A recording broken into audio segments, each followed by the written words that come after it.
Hi guys, gandang hapon yun. Paalis na ako ng depo ng Petron. Punta na ako Shell. Thank you.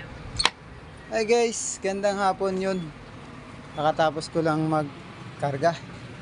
Paglabas ko ng Petron kayo na, nagdiretso na kagad ako nagpasok kasi para makahabol. Kaso may tangga receiving din, kaya nagantay pa talaga. Ngayon palabas na ako ng depo. Punta akong San Pedro. Samahan niya ako guys. Ayun guys, palabas na ako pero hindi pa nagbubukas yung gate. Samahan niyo ako. Hi guys, gandang hapon yun. 4:37, nandito na ako sa kalsadang Binabaklas.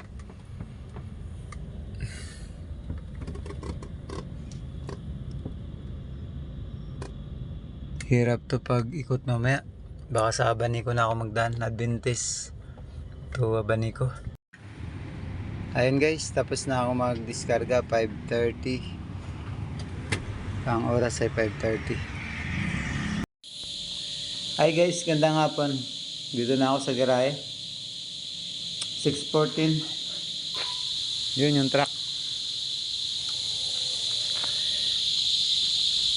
Salamat sa panonood ulit guys. Magandang hapon sa inyong lahat. Bye bye. Kain muna ako.